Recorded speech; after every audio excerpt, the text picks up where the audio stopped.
동산 안에 나무들이 많았다. 하나님께서 이렇게 열매 맺는 그런 나무들 많이 심어 놓으셨고, 그리고 또 이제 이 동산의 중앙에는 선악을 알게 하는 나무와 또 생명나무를 심어놨다.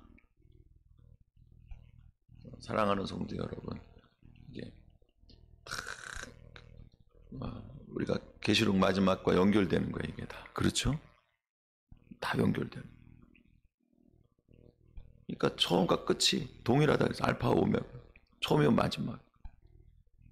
기가 막히게 만들었어요. 하나님께서 반드시 이렇게 하실 거예요.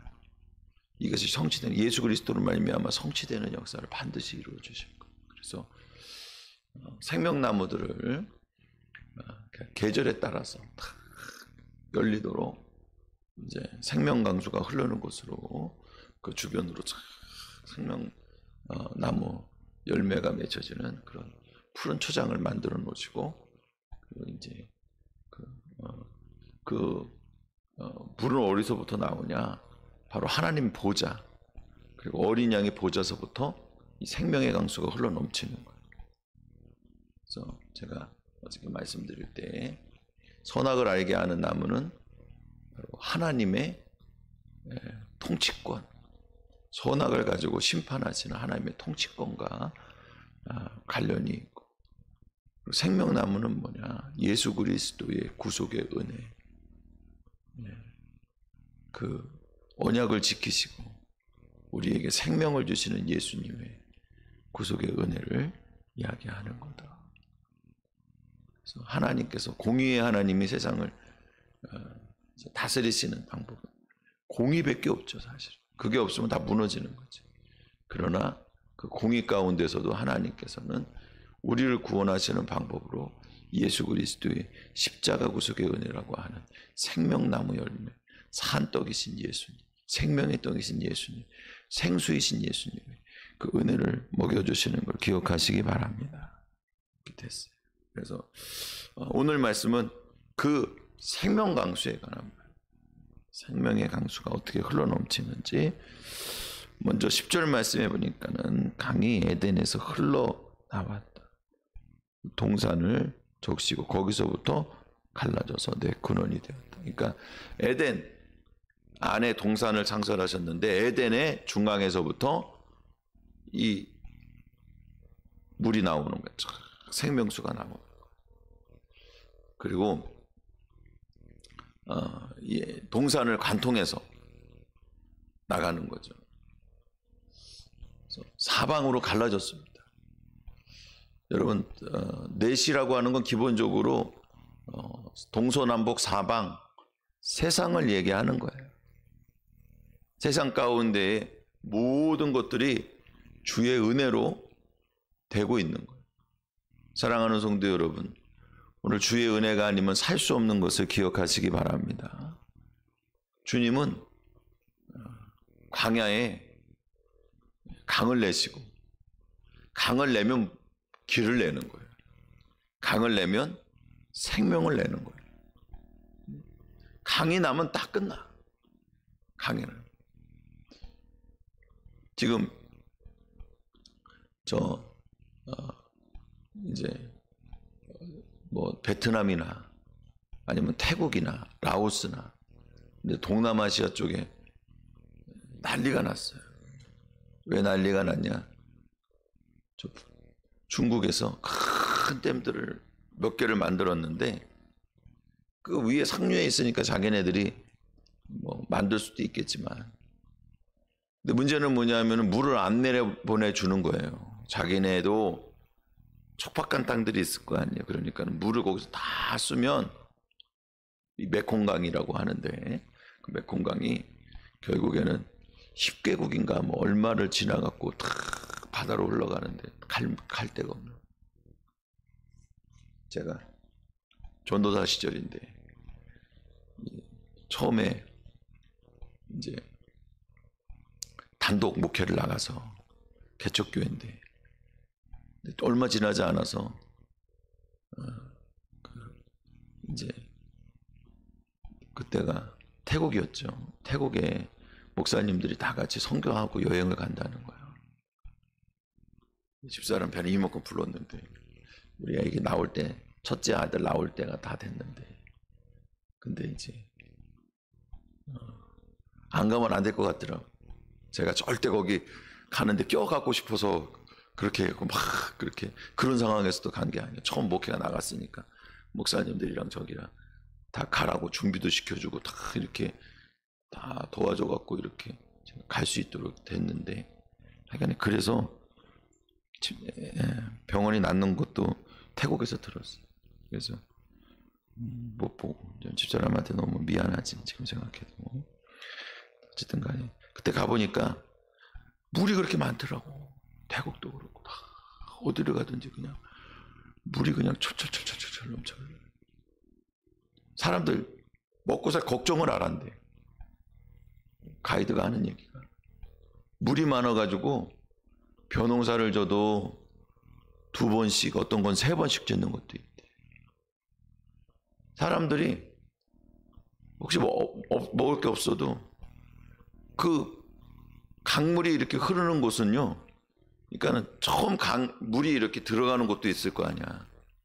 어디든지 물이 들어가면 거기에는 거기 사는 무슨 메기 종류인지 뭔지 어떤 그 생선이 물고기가 엄청 생긴다는 거예요.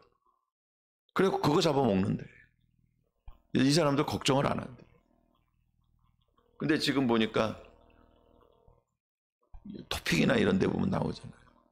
강이 없어서 강이 말라갖고 물이 없어지니까는 마을 전체가 이사 가는 거예요. 못 살아 거기서. 사랑하는 성도 여러분, 하나님이 다 하시는 거예요. 여러분 오늘 하나님께 복을 받으시길 축원을 드립니다. 갖가지 좋은 게 어디서부터 온다 그랬어요? 하늘로부터 온다 그랬어요. 여러분이 새벽에 나오셔서 기도하는 거는 갖가지 좋은 게 내려오는 하늘로부터, 하늘의 문을 열고 하늘의 생명강수로 이 땅에 정말 강야 같고 사막과 같은 인생의 길에 길을 내서 주님이 주시는 축복의 대로로 걸어갈 수 있도록 은혜를 받는 것임을 기억하시기 바랍니다. 그런 은혜가 있기를 축복합니다. 여러분 복 많이 받으세요. 진짜로 복 많이 받으세요. 많이 받아요. 그래야 교회도 좋고 저도 좋고 복 받으면 또 혼자 그냥 다 먹고 쓰지 말고 죽게 잘하란 말이에요.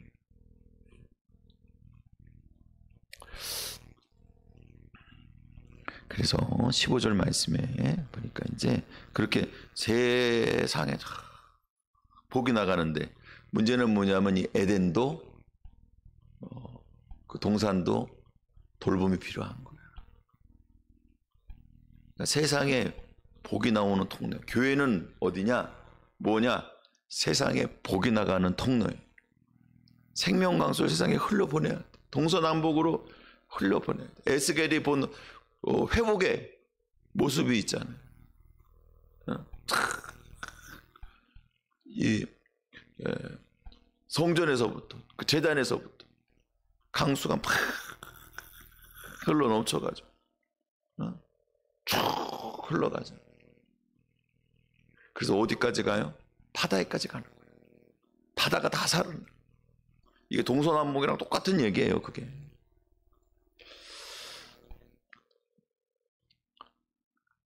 아담과 하와는 그 가운데에서 교회를 지키는 것과 마찬가지예요. 오늘 우리로 얘기하면 교회에서 너가 어떻게 살아야 되는지. 물론 사실은 교회를 지키는 건 아니에요.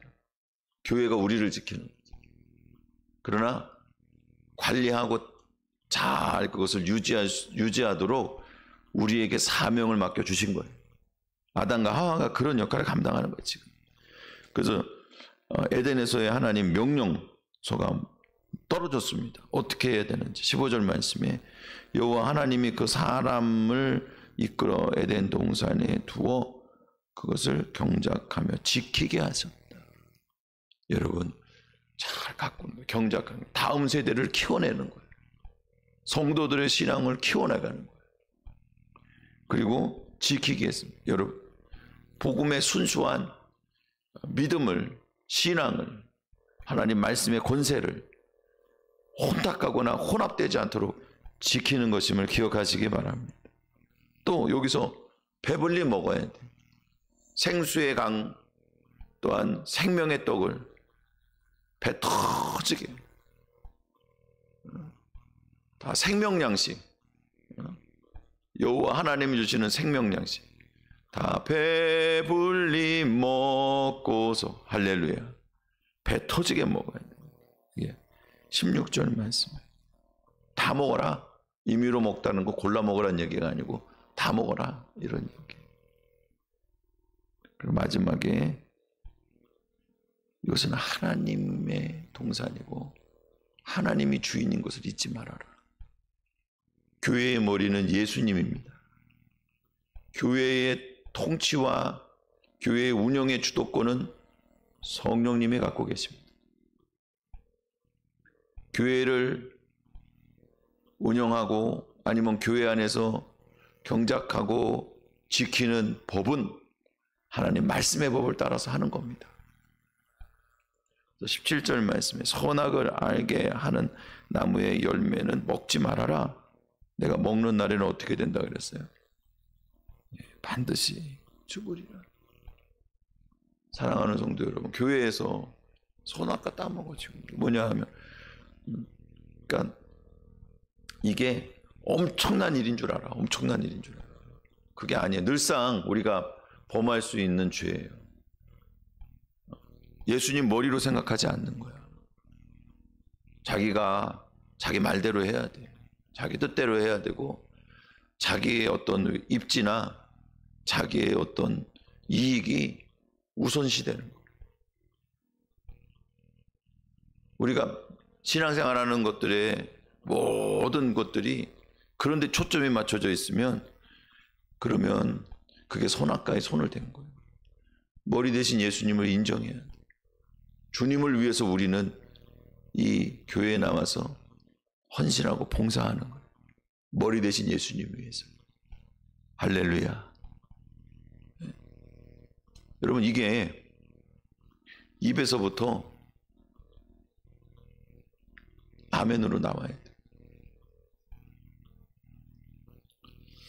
저는 그 전에 이게 반감이 갖고 있는 그런 일이 있는데 이게 뭐냐 하면 그 지방이나 이런데 장로님들이 이렇게 자기 본인들끼리 얘기하는 거를 제가 옛날에 들은 얘기들이 있어요. 뭐냐 하면 막 본인들끼리 얘기하는데 그냥 목사는 말이야 기도하고 그리고 또 말씀 그 사역하는데 전념한다고 성경이 돼 있지 않냐. 장로들이 딱 교회는 운영하는 거야. 그러더라고. 저 들으라고 한 얘기는 아니고 본인들끼리 그렇게 하고 서로 교육하는 거야. 그게. 제가 그 얘기를 들으면서 야 하나님 말씀이 그런 식으로 됐겠어. 그래서 제가 마음속에 그때서부터 좀 어느 정도 반감이 있었나 봐요. 그게. 그래가지고 이게 사도행전에 4장인가 나오는 말씀이잖아요. 이게 근데 사도적 목회거든요. 그거를 물론 제가 인정을 하지만 그러나 100% 그걸 갖다가 수긍하지 않고 뭐냐 하면 그래도 모든 행정이나 이런 것들 목사 통해서 사도들이 말 안 듣고 했겠어요? 그러면 일곱 집사가 지네들 마음대로 했겠어? 좀 참견하지 마세요. 그랬겠어? 아니 그게 말이 되냐고. 그게 장로님 잘못된 거긴 하지만 제 마음속에 그게 그래서 이렇게 조금 먼 이렇게 약간 한 발이 살짝 빠져 있었어. 근데 최근에 제가 그걸 완전히 받아들이게 됐어. 응?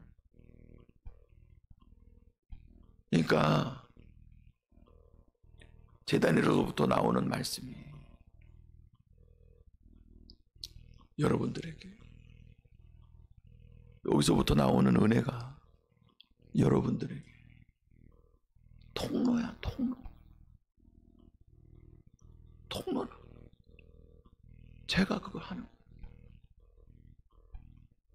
그러면 자연스럽게 교회의 중직들로부터 시작을 해서 방향이 바뀌는 거예요. 방향이. 제 스스로가 예수님이 절대 주권이라고 하는 거예요. 그러니까 은연중에 저도 헤게모니에 대한 그런 마음이 있었던 거예요. 내가 그걸 몰랐어. 근데 하나님께 회개 많이 했어요.